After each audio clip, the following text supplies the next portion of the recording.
पालक पनीर चावल वाली। हे भगवान, बड़ी घबराहट हो रही है। न जाने आज क्या होगा। काम का पहला दिन है, न जाने लोगों को ये पसंद भी आएगा या नहीं। माँ, तुम कितना घबरा रही हो। कान्हा जी का नाम लो और काम पर निकल जाओ। तू ठीक कहती है मेरी बच्ची। हे कान्हा जी, आज सब संभाल लेना। कान्हा जी का नाम लेकर महिमा बाजार की ओर ठेला लेकर चल पड़ती है। वो हिम्मत करके ग्राहकों को आवाज लगाकर बुलाने लगी। आइए आइए, पालक पनीर खा लो, गर्मा गर्म पालक पनीर। पालक पनीर खाओ चावल के साथ, एक बार खाकर देखिए, सिर्फ 30 रुपए प्लेट। आओ आओ, पालक पनीर खाओ। तभी वहाँ से जाते हुए दो औरतें आपस में बातें करने लगी। ये पालक पनीर चावल का ठेला नया लगता है, कितनी खुशबू आ रही है यहाँ से। छी, पालक, मुझे पालक के नाम से ही भागने का मन करता है। ये सब चारा तो गाय खाती है। चल पागल, पालक पनीर सुनकर तो जी ललचाई जाता है। ऊपर से सस्ती भी दे रही है और मुझे भी भूख लग रही है। चल कर खाकर देखते हैं कि कैसा बेच रही है। भूख तो मुझे भी लग रही है, चल फिर। दोनों लड़कियां महिमा के पास जाती हैं। जरा हमारे लिए भी एक प्लेट पालक पनीर चावल लगा दो, और हाँ, अच्छे बनाना ताकि हम फिर से खाने के लिए आए। हाँ बहन, अभी लगाती हूँ। महिमा उन दोनों के लिए पालक पनीर चावल लगा कर देती है। वो दोनों पालक पनीर चावल खाते हैं तो उन्हें वो बहुत स्वादिष्ट लगते हैं। वाह दीदी, आप तो सचमुच बहुत स्वादिष्ट पालक पनीर चावल बनाती हो। मुझे पालक जरा भी पसंद नहीं, लेकिन ये खाने पर पता ही नहीं चल रहा कि मैं पालक खा रही हूँ। सच में मजा ही आ गया। क्या आप रोज यहाँ पालक पनीर चावल का ठेला लगाओगे? दरअसल हम रोज ही यहाँ से काम पर फैक्ट्री में जाते हैं और जल्दी में खाना नहीं बना पाते। आप रोज ही ठेला लगाओगी तो हम रोज फैक्ट्री की तरफ जाते हुए आपके पास खाने आ जाए करेंगे। हाँ बहन, अब मेरा ठेला रोज ही लगा करेगा। तुम सूरजपुर के किसी भी गली और किसी भी बच्चे से पूछ लेना कि मैं पालक पनीर चावल का ठेला कहाँ लगाती हूँ। हर कोई तुम्हें यही का पता बताएगा। वैसे तो आज मेरा पहला दिन है, लेकिन धीरे धीरे मैं मशहूर भी जल्दी हो जाऊंगी। धीरे धीरे उसके पालक पनीर चावल की खुशबू पाकर और भी लोग वहाँ आने लगते हैं। उसके बाद सच हो जाती है, वो मशहूर होने लगती है। उसके ठेले पर अच्छी खासी भीड़ लगने लगी थी। सारा दिन काम करके पैसे लेकर महिमा शाम को अपने घर आती है। महिमा, मुझे तो उम्मीद भी नहीं थी कि तुम्हारा पालक पनीर चावल का ठेला पहले दिन इतना अच्छा चलेगा। हाँ जी, मुझे भी ऐसा ही लग रहा था कि पता नहीं लोगों को मेरे पालक पनीर चावल पसंद आएंगे भी या नहीं, पर मैं बहुत खुश हूँ कि ये सबको भार है। मैंने कहा था ना आपको, पालक पनीर चावल का ठेला बहुत अच्छा चलेगा। कान्हा जी बहुत अच्छे हैं। हाँ बेटी, ये सब तेरे कान्हा जी और तेरे ही कारण तो संभव हो पाया है। हमारे उन बुरे हालातों में अगर तू स्कूल से पालक पनीर चावल का ठेला लगाने का सुझाव न लेकर आती तो पता नहीं हमारा क्या होता। अब तो मैं रोज ही ये ठेला लगाऊंगी और देखो जल्दी मैं अपने शहर में, अपने गांव में और इस जगह पर बहुत मशहूर हो जाऊंगी। और उसके बाद शहर के बड़े अस्पताल से तेरे बाबा का इलाज भी कराऊंगी और मैं सब कुछ ठीक कर लूंगी। दरअसल ये बात कर रही थी महेश की। महेश कई दिनों से बिस्तर पर था। वो एक मेहनती मजदूर था जो अपना घर चलाया करता था। लेकिन कुछ ही समय पहले की बात है, रोज की तरह उस दिन भी महेश मजदूरी करके घर वापस आ रहा होता है तो उसकी बेटी रिया ने कहा, आ गए पापा, मैं कब से आपका इंतजार कर रही थी। आप मेरे लिए खिलौने लाए हो या नहीं? आपने मुझसे वादा किया था कि आज मेरे लिए खिलौने लेकर आओगे। आज मजदूरी के पैसे मिले थे, तेरी माँ ने कुछ सब्जियाँ और दाल लाने के लिए कहा था तो मैं वो ले आया। लेकिन तू चिंता मत कर, मैं कल ही तेरे लिए खिलौने ला दूंगा। बाबा, आप तो रोज ऐसा करते हैं, लेकिन कभी भी मेरे लिए खिलौने लेकर नहीं आते। मेरी सहेली नीतू है ना, उसके बाबा उसके लिए रोज नए नए अच्छे अच्छे खिलौने लाते हैं। खाने की बहुत सारी चीजें लेकर आते हैं। वो मुझसे हमेशा पूछती है कि तेरे बाबा तेरे लिए क्या लेकर आते हैं। बेटा, उसके बाबा का होटल है, उन्हें तो बहुत पैसे मिलते हैं। मैं एक मामूली मजदूर हूँ, मुझे बहुत कम पैसे मिलते हैं। लेकिन बाबा, आप कभी तो मेरे लिए खिलौने ला सकते हैं ना। हर बार आप मेरे साथ ऐसे ही करते हैं।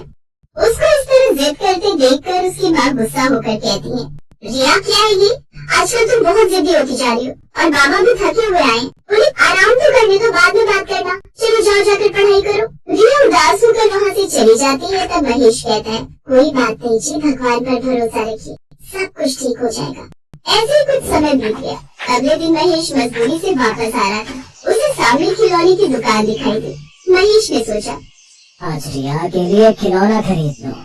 वो आगे की तरफ बढ़ने लगा, लेकिन तभी एक कार से उसका एक्सीडेंट हो गया। कुछ लोगों ने उसको सरकारी अस्पताल पहुंचाया। देखिए इनकी रीढ़ की हड्डी में चोट आई है। हमने दवाई दे दी है लेकिन अब इन्हें आराम की जरूरत है। महेश के घर पर बैठ जाने से अब धीरे धीरे घर में राशन पानी खत्म होने लगा था। जो पैसे थे वो उसकी दवाइयों में लग गए थे। 3 दिन से खाने को कुछ भी नहीं था। माँ, मुझे बहुत भूख लगी है और मैं स्कूल नहीं जाऊंगी। वैसे भी टीचर कह रही थी अगर मैंने फीस नहीं भरी तो मुझे स्कूल से निकाल देगी। हाँ बेटी, मैं सब समझती हूँ, बस थोड़ा सब्र कर और स्कूल जाना मत छोड़। तू तो हमारे भविष्य की उम्मीद है। मैं खाने का इंतजाम करती हूँ। मैं रामू काका की किराने की दुकान से थोड़ा राशन उधार लेने गई। पहले पिछला उधार चुका दे मेरा, तभी नया उधार दूंगा। तभी पड़ोस में रहने वाली उसकी सहेली गुंजन आ जाती है और कहती है, महिमा, गाँव से मेरा भाई आया था। उसके वहाँ पर खुद की डेयरी की दुकान है तो वो कुछ ज्यादा ही पनीर ले आया था। थोड़ा बच गया है तो मैंने सोचा तुझे दे दूं। ये ले, इसकी सब्जी बना लियो। और वैसे अपने बच्चों को पनीर की सब्जी बहुत पसंद आती है, रिया को बनाकर खिला दे। गुंजन पनीर लेकर चली जाती है। माँ, मुझे तो पालक पनीर खाना है। दोनों उसके पालक पनीर और चावल खाकर खुश होते हैं और तारीफ करते हैं। माँ, आपको पता है स्कूल में मेरी फ्रेंड नीतू है, उसके बाबा का होटल है, वो बहुत रुपया कमाते हैं। आप भी पालक पनीर चावल का होटल खोल लो, आपके पालक पनीर और चावल बहुत बिकेंगे। होटल खोलने के लिए बहुत सारे पैसों की जरूरत होती है, लेकिन ठेला चलाने के लिए तो नहीं होती ना। तो तुम भी ठेला चला सकती हो। हाँ, लेकिन इससे पहले मैंने कभी कुछ ऐसा नहीं किया। इस तरह वो अपने पालक पनीर चावल का ठेला लगाती है। अजी, मैं तो आपको बताना ही भूल गई, आज तो मेरे पालक पनीर चावल कम भी पड़ गए थे। मुझे और पनीर चाहिए जिससे कि मैं ज्यादा से ज्यादा बेच सकूं। ठीक है महिमा, ये जो आज पैसे आए हुए हैं तुम इससे और पनीर खरीद लेना। अगले दिन महिमा ने ज्यादा पनीर खरीदा और अपने ठेले पर लाकर फिर से पालक पनीर चावल बेचने लगी। धीरे धीरे वहाँ पर ग्राहकों की भीड़ फिर से बढ़ने लगी। लोग पालक पनीर चावल की खुशबू से वहाँ पीछे चले आ रहे थे। वो पालक पनीर चावल खाते और महिमा की तारीफ करते। धीरे धीरे महिमा के पालक पनीर चावल का ठेला मशहूर हो गया। उसने अपने सारे कर्ज उतार लिए और अपने पति का इलाज भी शहर के अच्छे अस्पताल से कराया। जल्दी ही महेश ठीक हो गया। वो भी अपनी पत्नी के साथ उसके पालक पनीर चावल के ठेले पर काम करने लगा।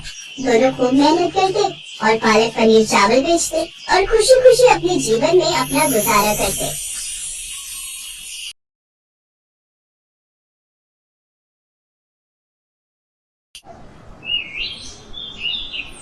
मधुबन नाम का एक गांव था जिसमें बंसी अपने परिवार के साथ एक छोटे से कमरे में किराए पर रहता था। बंसी की मां नीलम, उसकी पत्नी रितु और उसके 2 बच्चे, 8 साल की तन्वी और 10 साल का नक्श था। बंसी फैक्ट्री में काम करके अपने परिवार को पालता था। एक दिन बंसी अपने मालिक से कहता है, मालिक, मुझे कुछ पैसे मिल जाएंगे क्या? अभी तेरा महीना नहीं हुआ, महीने पर ही पैसे मिलेंगे।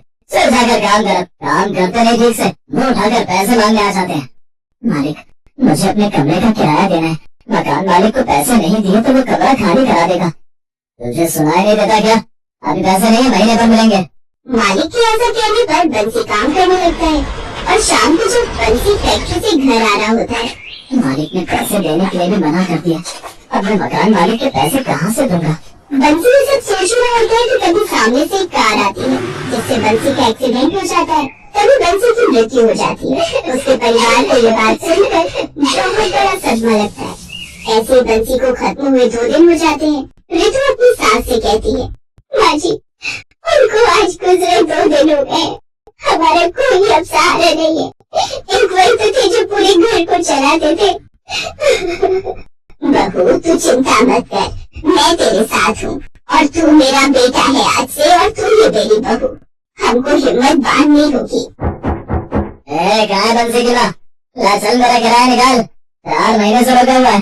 भाई साहब, अभी तो मेरे बेटे की चिता भी ठंडी नहीं हुई है। हम तुम्हें किराया कहाँ से देंगे? मुझे कुछ नहीं पता, मुझे मेरा किराया दे निकाल कर, वरना कमरा खाली कर मेरा। हम पर दया कीजिए आप। हमारे सर से आदमी का साया तो चल ही गया है। कम से कम हमारे सर से एक छत मत छीनो। रामू को किराया न मिलने पर वो सबको धक्के मार कर घर से निकाल देता है और बंसी का परिवार सड़क पर आ जाता है। माँ जी, अब हम कहाँ जाएंगे? हमारे पास तो पैसे भी नहीं है और कोई जगह भी नहीं है जहाँ हम लोग रह सके।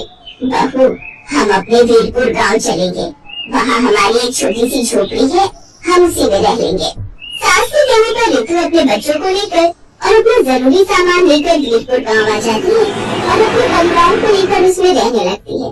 माँ, मुझे बहुत तेज भूख लग रही है, मुझे कुछ खाने के लिए दो ना माँ।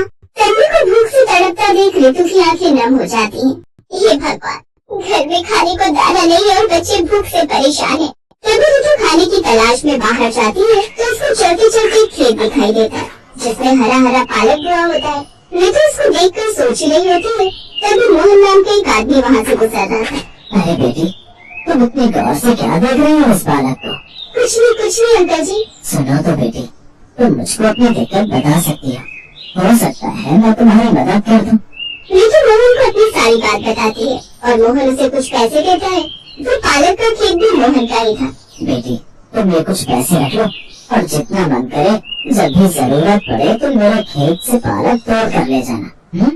आपका बहुत बहुत शुक्रिया अंकल, जो आपने हमारी बुरे वक्त में मदद की। ऋतु खेत से पालक तोड़ कर ले आई और पैसे से घर का सामान लेकर अपनी झोपड़ी में आ जाती है। माँ, आप अभी भी हमारे लिए कुछ खाने के लिए नहीं लेकर आई हो? बेटा तुम चिंता मत करो, मैं अभी बस 10 मिनट में खाना बना कर लाती हूँ। ऋतु रसोई में जाती है और आलू पालक और रोटी बनाती है और सबके लिए खाना परोसती है। माँ, आपने तो बहुत अच्छी सब्जी बनाई है। सब लोग खाना खा लेते हैं और रात को सो जाते हैं और अगली सुबह ऋतु काम की तलाश में निकल जाती है और उसे एक रेस्टोरेंट में काम मिल जाता है। फिर वो रेस्टोरेंट में काम करने लगती है।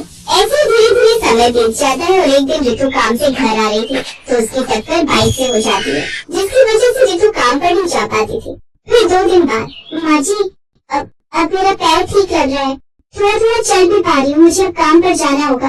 ऋतु पैर से धीरे धीरे चलती हुई अपने काम पर आती है।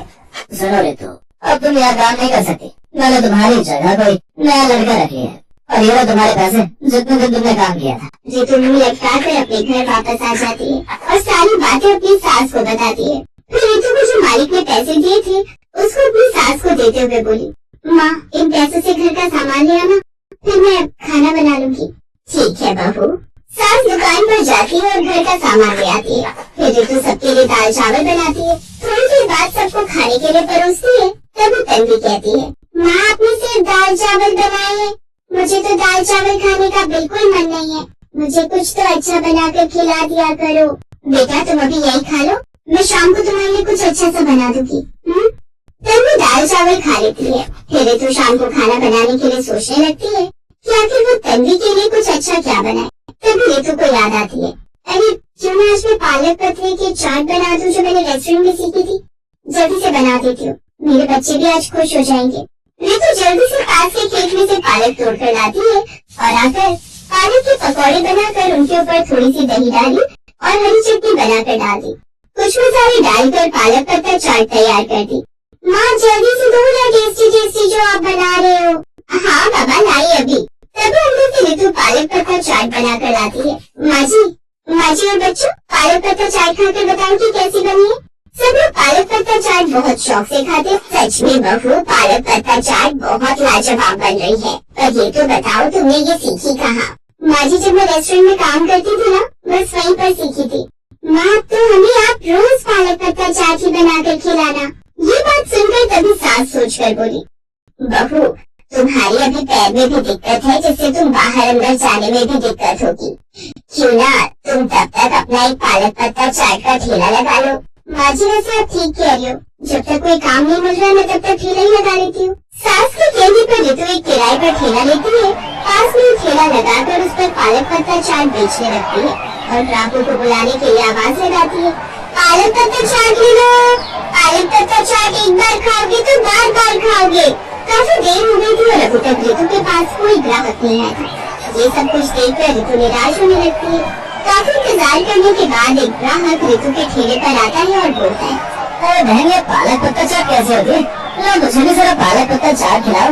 ऋतु ग्राहक को पालक पत्ता चाट बनाकर देती है और जैसे ग्राहक पालक पत्ता चाट खाता है तो कहने लगा, अरे वाह, तुम्हारे पालक पत्ता चाट का स्वाद तो बड़ा ही अच्छा, लेकिन तुम्हारे दुकान पर ग्राहक बहुत कम आते हैं। मेरी एक सलाह है, हमारे गांव की एक फैक्ट्री है और मैं वहीं पर काम करता हूँ और दोपहर के समय काफी लोग वहाँ बाहर खाने आते हैं। अगर तुम्हें पालक पत्ता चाट का ठेला वहाँ पर लगाओगी तो तुम्हें वहाँ बहुत सारे ग्राहक मिल जाएंगे। ऋतु ग्राहक के कहने पर अपना ठेला फैक्ट्री के आगे लगा लेती है और दोपहर के समय जब फैक्ट्री का लंच होता है तो ऋतु के ठेले पर भीड़ लगनी शुरू हो जाती है और अब खूब कमाई करने लगती है। अब वो सब लोग खुशी खुशी रहने लगते।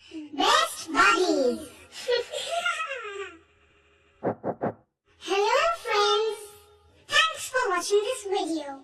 अगर आपको ये वीडियो पसंद आया है तो प्लीज लाइक, सब्सक्राइब, कमेंट्स करें इस वीडियो पर और हाँ, शेयर करना भी ना भूलें। और भी मजेदार वीडियो देखने के लिए नीचे दिए गए बेल आइकॉन को दबाएं। देखते रहिए।